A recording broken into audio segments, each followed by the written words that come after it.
What's up, Navigating Academia family? This is your buddy Dr. J. Phoenix Singh coming at you from beautiful Nassau here in the Bahamas. Just here for the weekend, so thought that I would make you guys a little video while my buddy Dowd and his wonderful wife Lucy are putting my godson Ollie to sleep. So what I wanted to do today was to be able to reach a question from Jamie. Jamie, thank you so much for watching, mate. Hope you guys will excuse the wind in the background if you can hear that. It's a nice windy day here.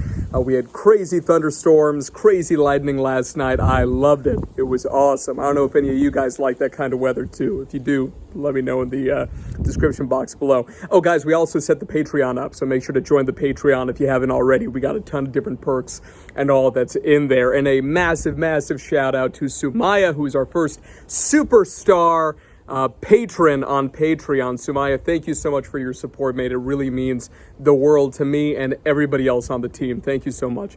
So, okay, let's go ahead and get started here. So here is Jamie's question. Jamie asked this question on a video which was called, how many graduate schools should you apply to? And if you're curious what the answer to that question is, make sure to watch that video right after this one. So let's go ahead and read the question. So Jamie says, hi, Dr. J. Thank you for sharing all the great videos. Do you think it's possible for people to survive in academia if they don't play the political games? So Jamie gives a few kind of specific examples of this. So Jamie says, gifting authorship to their past supervisor or to their colleagues or to their supervisor's collaborators. Okay, so what I'm going to do first for this one is to be able to answer the specific question in terms of the specific example and then give you my general thoughts and just my experience from the last 18 years. And per usual, I cannot fathom the fact that it's been 18 years that I've been in this, but I have. So let's go ahead and do it. So the concept of gifting authorship to past supervisors, current colleagues, or to those colleagues there or those supervisors' collaborators. This is fundamentally unethical, and no, you should not do it. Does it happen? Yes. Does it happen often? It certainly can. I can tell you that you guys will remember that my first doctorate is from Oxford, and I'll never forget after I graduated, I went to this conference in Berlin to be able to go and be the discussant on a symposium with some of my heroes. I mean, huge names in my field. You guys know that feeling where, you read somebody's work and you're like, yo, this person, I respect them so much even though I've never even met them yet. And so what ended up happening was that I went and we had this great dinner kind of before the lecture itself the next morning, or the symposium the next morning. And I'll never forget, there was one gentleman and he was much older than I was at the time. I was very young, maybe 23 at the time, right after getting the doctorate, 23 or 24. And let me tell you, this guy basically made it very clear his position, which was that any time that a graduate student writes a paper, that he was going to be the first author on that paper, because he believed, in his words, that that was a graduate student's role, was to do the bulk of the work, and if he was going to sign off on it and give his thumbs up, then he was going to be first author on it. Does that mean that he was writing the preponderance of the manuscript? No. Does that mean that when it came to actually conducting the data analyses, building the tables and figures, making sure the references are clean, and so on and so forth, that these were things that he was going to do? Absolutely not. He was doing critical skills that, in my opinion, would qualify for what's called senior authorship on papers. In my field of psychology, that would mean that you're the final author on the piece. If you're interested in learning more about kind of what authorship order means, I have a video on the channel, literally called What Does Authorship Order Mean? So make sure to take a look at that one if that's something that you're not familiar with yet. So here's the thing. That is fundamentally unethical, like I said, but it does happen. So I would not actually classify that as a political game. That is not something that you should be doing regardless. If you fail, Jamie, in your academic career, which I know you won't, but if you fail because you're doing the right thing, then I would be honored to be the supporter of your failure in that case. Here's the thing. You should always try to do the right thing. And it doesn't matter whether or not somebody else agrees with it or somebody else reciprocates that. This is a huge issue just in life in general, I have found, is that people do the right thing, and the reason they're doing it is that they have the anticipation that other people are going to treat them well in return.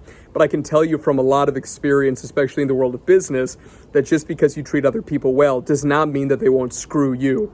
And always remember that everyone has the prerogative to do what's best for themselves and their family, and other people will do that as well.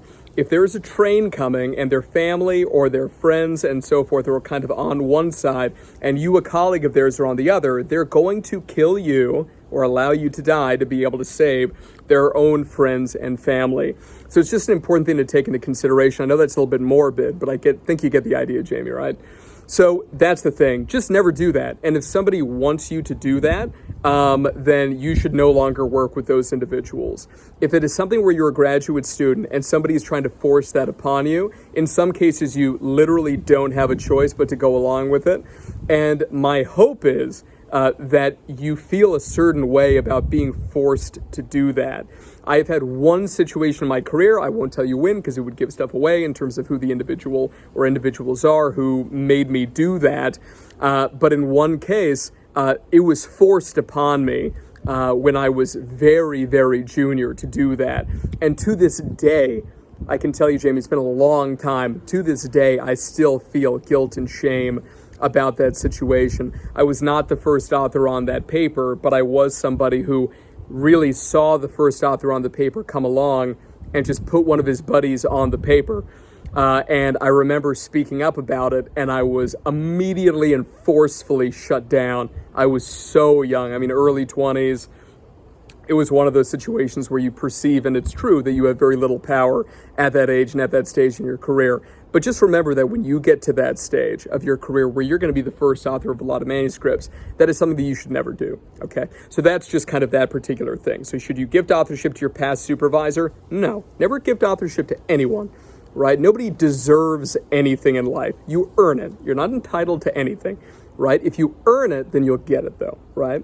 So that's the thing, right? Gifting authorship to past supervisors, if it's something where they supervised you and, they had something to do with you coming up with your doctoral dissertation topic, for example, and they helped you figure out the general data analytic plan, even though they didn't analyze the data, or they helped you come up with a study idea, even though it's not something where, they helped you to be able to carry it out necessarily, then it's something where it wouldn't really be gifting authorship. What I want you to do is to get familiar with this thing called the International Council of Medical Journal Editors, ICMJE, their authorship criteria. Across fields, their authorship criteria is very relevant. I want you to take a look at that criteria. And that is what's going to tell you about what constitutes somebody's right to authorship versus a lack thereof.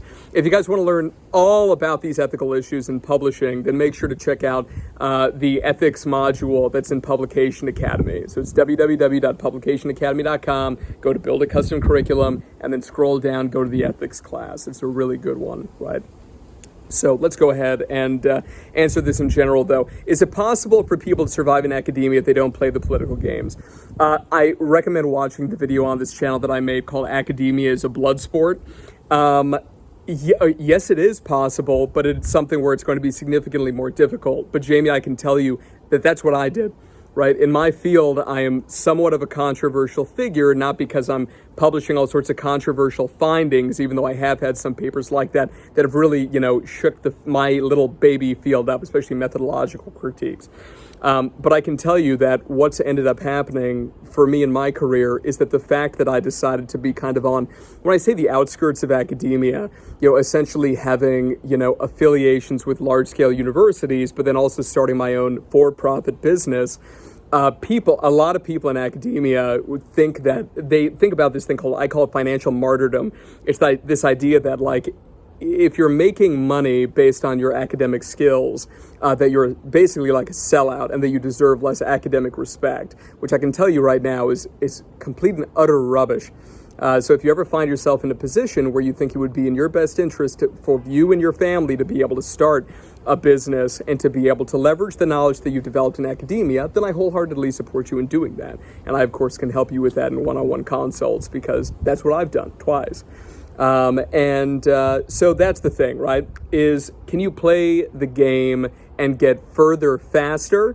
In my opinion, you can get further, but not faster. Why? Because you'll find in that one video I mentioned about academia's blood sport, they're going to tell you to sit on the sidelines because they want to make sure, and when I say they, I mean cliques in the field, right? And I got a video on haters and cliques and how to deal with them that I made for you guys a few months back, if you remember.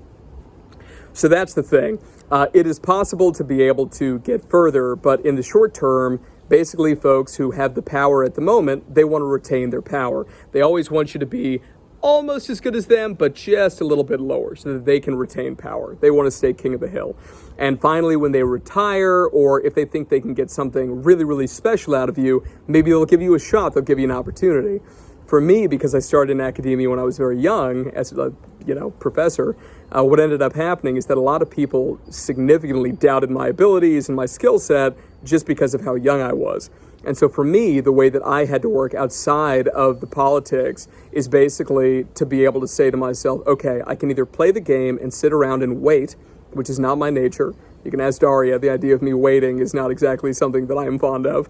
But that's the thing, right? I'm an impatient person. There's no doubt about it, right? And there's some benefits to that, and there's significant drawbacks to it. But one of the benefits is that, if there's no way that's presented to you, then you'll forge a path. You'll find a way to be able to do things.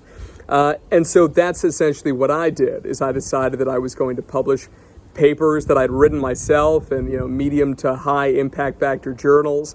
I'm going to develop my own teams instead of waiting for people to come to me.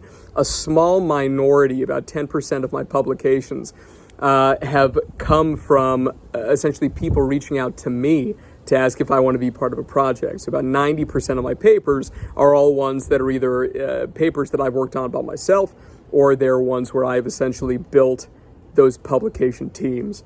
So I can sincerely recommend taking a kind of strategy like that, Jamie, okay? All right, guys, thank you so much for watching. I hope you guys have a fantastic rest of the day. Signing out from the Bahamas. I will talk to you guys soon. Lots of love. Peace.